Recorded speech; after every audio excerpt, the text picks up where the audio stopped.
ये फिल्म एक dystopian America में स्थापित है जहां कुछ उत्तरी राज्यों में एक घातक महामारी फैल गई है। इस महामारी के बारे में अजीब बात यह है कि जो कोई भी बोलेगा वह मर जाएगा। एक समाचार रिपोर्ट में कुछ लोगों की ग्राफिक छवियां दिखाई गई हैं जो महामारी का शिकार हो गए थे। एक अन्य वीडियो में एक डरी हुई महिला को कार के अंदर खुद को रिकॉर्ड करते हुए देखा जा सकता है। उसकी बेटी का मुंह टेप कर दिया गया है ताकि वह चिल्ला न सके और महिला के हाथ में एक तख्ती है जिस पर लिखा है कि शोर मत करो।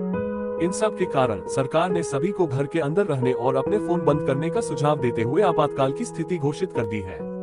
कुछ ही दिनों बाद महामारी ने देश के कुछ हिस्सों को पहले ही तबाह कर दिया है। एक भूमिगत मेट्रो में हर जगह खून और शव है। बचे हुए यात्रियों ने ट्रेन के डिब्बों के अंदर शरण ली है, घबराहट से आपदा के समाप्त होने की उम्मीद कर रहे हैं। अचानक एक बच्चा रोने लगता है और उसकी माँ उसे रोकने में विफल रहती है। शोर से डरकर यात्रियों का एक समूह बच्चे को ट्रेन से बाहर निकालने के लिए आगे बढ़ता है, लेकिन माँ उसके साथ जाने का फैसला करती है।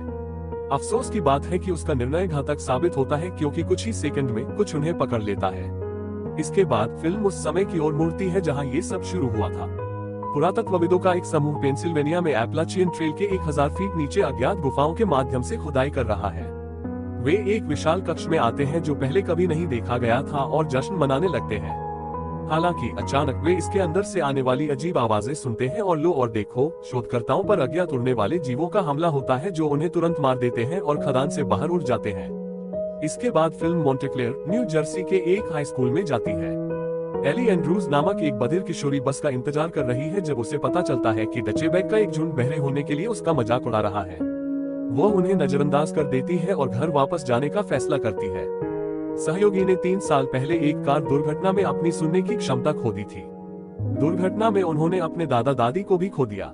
वह संकेत भाषा, होंठ पढ़ने और बोलने के माध्यम से दूसरों के साथ संवाद करती है। इस बीच रॉब नाम का एक लड़का आता है और उसे घर चलने की पेशकश करता है। उन दोनों का एक दूसरे पर बड़ा क्रश है, लेकिन वे हमेशा इसे स्वीकार करने से चूक जाते हैं। काम पर सहयोगी के पिता ह्यूग को उसकी पत्नी केली का फोन आता है जो उसे बताती है कि उनकी बेटी को फिर से स्कूल में धमकाया गया था।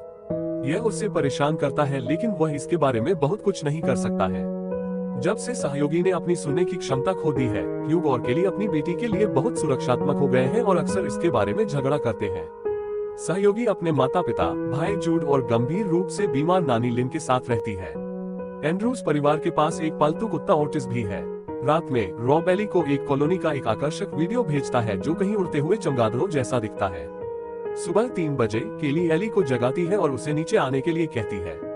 वह देखती है कि उसका पूरा परिवार लिविंग रूम में है, टीवी से चिपका हुआ है, चिंतित लग रहा है। सभी खिड़कियां बंद हैं और चिमनी प्लास्टिक से ढकी हुई है। टीवी रिपोर्ट कर रहा है कि कई अमेरिकी शहरों में टेरोसौर जैसे प्राणी की एक अज्ञात प्रजाति द्वारा हमला किया जा रहा है जिसे वेस्ट कहा जाता है। उन्हें मानवता पर छोड़ दिया गया था जब कुछ शोधकर्ताओं ने प्राचीन चट्टान के माध्यम से विस्फोट किया था जो लाखों वर्षों से बंद था। जीव कुछ ही सेकंड में मनुष्य को मार सकते हैं और अपने शिकार का पता लगाने के लिए शोर का उपयोग कर सकते हैं। इस वजह से यूएस सरकार ने आपातकाल की स्थिति घोषित कर दी है और लोगों को घर के अंदर और चुप रहने के लिए कहा है। जैसे ही हर कोई भय में खबर देखता है, सहयोगी सुझाव देता है कि वे ग्रामीण इलाकों में जाएं क्योंकि यह शांत और सुरक्षित है। ह्यूग सहमत हो जाता है और हर कोई अपना सामान पैक करना शुरू कर देता है।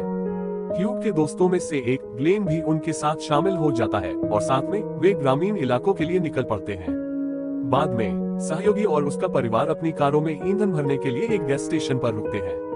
वह अवसर का उपयोग ओटिस को पेशाब करने के लिए बाहर ले जाने के लिए करती है, जबकि ह्यूग अपने बेटे जूड का मनोरंजन करने की कोशिश करता है। अचानक वह सहयोगी की चिल्लाहट सुनता है और जल्दी से उसके पास भागता है। एक आदमी ने उसे बंदूक की नोक पर पकड़ लिया है और ह्यूग की कार की चाबी मांग रहा है।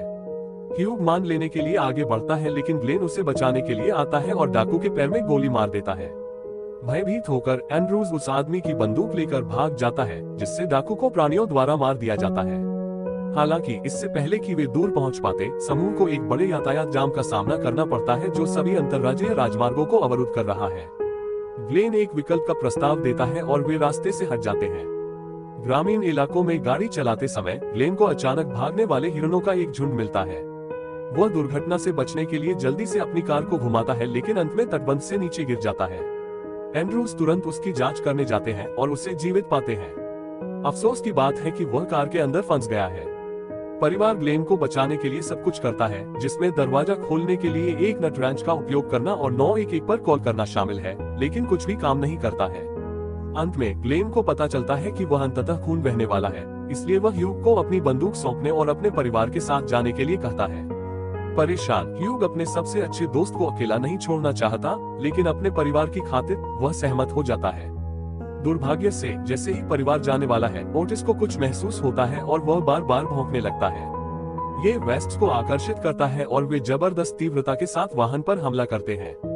जैसे ही सारी उम्मीद खो जाती है, ग्लेन, जो अभी भी कार के अंदर फंसा हुआ है, जीवों को अपनी ओर लुभाने के लिए अपनी बंदूक से गोली चलाना शुरू कर देता है। वह एंड्रूज को अस्थायी रूप से बचाने में कामयाब हो जाता है, लेकिन इस प्रक्रिया में उसकी मौत हो जाती है। इस पूरे समय ओटिस भौंकता रहता है, इसलिए बिना किसी विकल्प के ह्यूग कठिन विकल्प चुनता है और कुत्ते को अपनी कार से बाहर निकलने देता है। एंड्रूज को तब एहसास होता है कि वे वेब्स को आकर्षित किए बिना अपनी कार में नहीं जा सकते हैं, इसलिए वे इसे छोड़ने का फैसला करते हैं। ह्यूग वेब्स का ध्यान भटकाने के लिए अपनी कार में आग लगाता है और आश्रय खोजने के लिए अपने परिवार के साथ पैदल निकलता है। वे घंटों चलते हैं और लिन अपनी खांसने से बचने के लिए संघर्ष करती है, जिससे परिवार खतरे में पड़ जाता है। शाम तक परिवार को एक ऊंची बाड़ और बंद दरवाजे से घिरा एक अलग घर मिलता है। जब वे अंदर जाने की कोशिश करते हैं तो गेट शोर करता है और वेब्स को आकर्षित करता है। जल्द ही मकान मालिक भी एक बंदूक के साथ बाहर आता है, जो वर्तमान स्थिति से अनजान प्रतीत होता है। वह घुसपैठियों को धमकी देने की कोशिश करती है, लेकिन वेब्स तुरंत उसे घेर लेते हैं और उसे चीर देते हैं। घटना के बाद ह्यूग एक वैकल्पिक निकास के लिए संपत्ति के चारों ओर देखता है और एक तूफान नाली सुरंग के पार आता है जो परिसर में जाती है। वह ये सुनिश्चित करने के लिए पहले संपत्ति में प्रवेश करता है कि यह सुरक्षित है। ह्यूग से हरी झंडी मिलने के बाद सहयोगी और अन्य लोग सुरंग में प्रवेश करते हैं, लेकिन अंदर जूड को एक रेटलस्नेक मिलता है, जिससे वह चिल्लाता है और वेब्स को आकर्षित करता है। वेस्ट सांप को मार देते हैं, लेकिन वे केली के पैर को भी काटते हैं। समय समाप्त होने के साथ ह्यूग जल्दी से जीवों का ध्यान भटकाने के लिए एक लकड़ी का डंडा चलाता है और उन्हें टुकड़े टुकड़े कर मार देता है। अगले दृश्य में परिवार अंततः घर में प्रवेश करता है और केली के घावों को साफ करता है। बिस्तर पर जाने से पहले सहयोगी रॉब से संपर्क करता है और पता चलता है कि उसके माता पिता को जीवों द्वारा मार दिया गया है। चिंतित होकर वह उसे शहर से बाहर निकलने के लिए कहती है, लेकिन इससे पहले कि रॉब जवाब दे पाता, कॉल डिस्कनेक्ट हो जाती है। इस बीच सभी अराजकता और निराशा के बीच एक धार्मिक पंथ बढ़ रहा है, जो नई भर्तियों की तलाश कर रहा है और गैर विश्वासियों को मार रहा है। अगले दिन लिन फिर से केली के घावों की जांच करती है और जानती है कि यह संक्रमित है।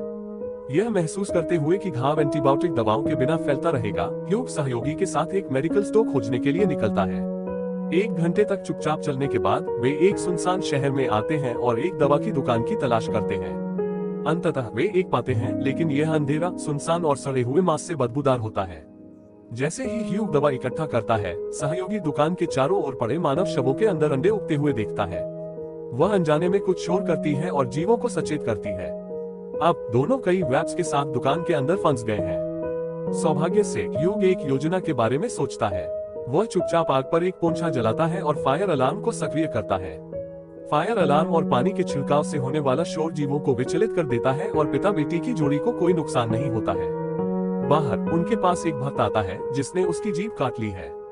ये पता चला है वह उस पंथ का नेता है जो लोगों की भर्ती कर रहा है और गैर विश्वासियों को मार रहा है। पूज्य उन्हें अपने झुंड में शामिल होने के लिए कहता है, लेकिन ह्यूग मना कर देता है और चला जाता है। वे एंटीबायोटिक दवाओं के साथ सुरक्षित रूप से घर लौटने का प्रबंधन करते हैं और केली ठीक होने लगती है।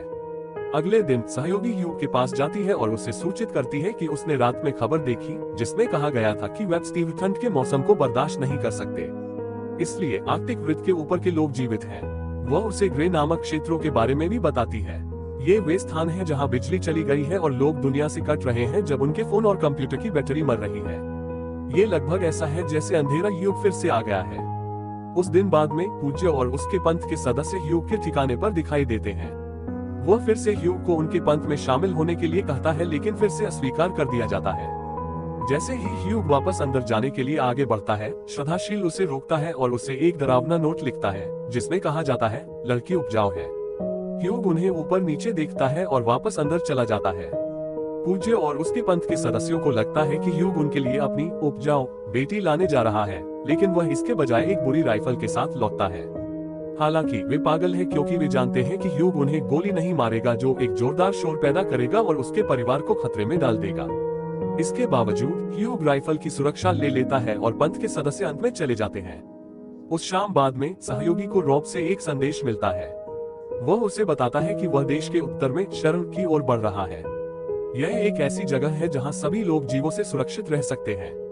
लेकिन इससे पहले कि सहयोगी उससे इसके बारे में और पूछता, वह अपना फोन सिग्नल खो देती है। आधी रात को ह्यूग और केली बाहर से आने वाली आवाजों से जाग जाते हैं। वह अपनी राइफल पकड़ता है और मुख्य दरवाजे की जांच करता है, जबकि केली लिन और जूड को जगाता है। ह्यूग दरवाजे पर किसी को नहीं देखता है। हालांकि जब जूड दरवाजे की जांच करता है तो वह देखता है कि उसकी उम्र की एक छोटी लड़की बाहर खड़ी है।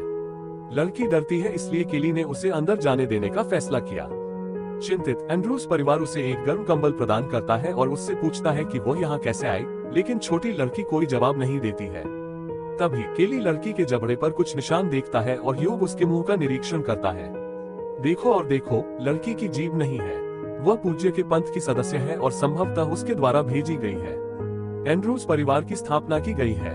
वे उसकी कमर की जांच करते हैं और महसूस करते हैं कि उसके पास कई मोबाइल फोन हैं। इस बीच सहयोगी अपने कमरे में जागती है और उसकी खिड़की पर एक क्रॉस पर टेप किए गए फोन को देखती है। फोन का अलार्म अचानक बंद होने लगता है और जीवों को आकर्षित करता है, जिससे सहयोगी घबरा जाता है। छोटी लड़की के लिए बंधे फोन भी बंद होने लगते हैं और परिवार उन्हें उतारने के लिए हाथापाई करता है। ह्यूग फोन को पानी में फेंक देता है, जबकि सहयोगी लिविंग रूम में भाग जाता है। जैसे ही सब कुछ हो रहा है, जीव अपनी खिड़कियां तोड़ना शुरू कर देते हैं। ह्यूग और जूड वैप्स को बाहर रखने की कोशिश करते हैं, जबकि सहयोगी और अन्य लोग छिपने के लिए तहखाने में जाते हैं।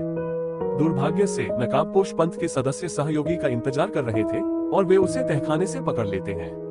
केली पुरुषों पर हमला करती है, लेकिन वे उसे दीवार में लात मारते हैं, जिससे वह नीचे गिर जाती है।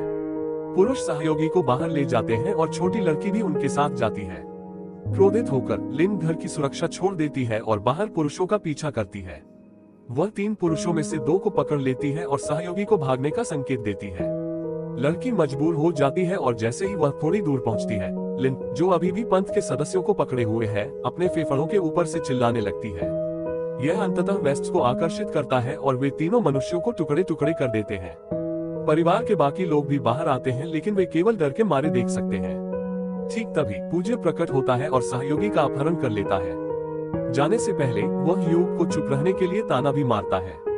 हालांकि बारिश का फायदा उठाते हुए ह्यूग, केली और जूड चुपचाप उनका पीछा करते हैं और अचानक हमला करते हैं। क्रोधित ह्यूग पंथ के नेता का राइफल से गला घोंट देता है, लेकिन श्रद्धाशील व्यक्ति उसे चाकू से कमर में छुरा घोंप देता है।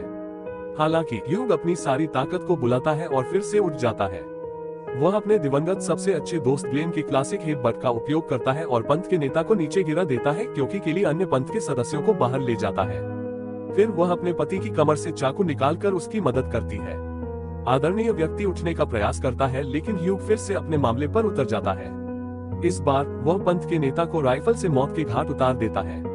मुठभेड़ के बाद एंड्रू परिवार घर लौटता है, जबकि जीव रहित लड़की अपनी मां के साथ चली जाती है। इसके बाद फिल्म कुछ हफ्तों तक तेजी से आगे बढ़ती है, जहां परिवार को देश भर में ट्रैकिंग करते देखा जाता है। वे अंत में उस सुरक्षित पनाहगाह पर पहुंचते हैं जो शरण है। अंतिम दृश्य में सहयोगी और रॉब जंगल में वेस्ट्स का शिकार कर रहे हैं। फिल्म का अंत तब होता है जब सहयोगी आश्चर्य करता है कि क्या वेस्ट्स ठंड के अनुकूल होंगे और क्या मनुष्य मौन के जीवन के अनुकूल होंगे, जैसा कि उसने तब किया था जब उसने अपनी सुनवाई खो दी थी।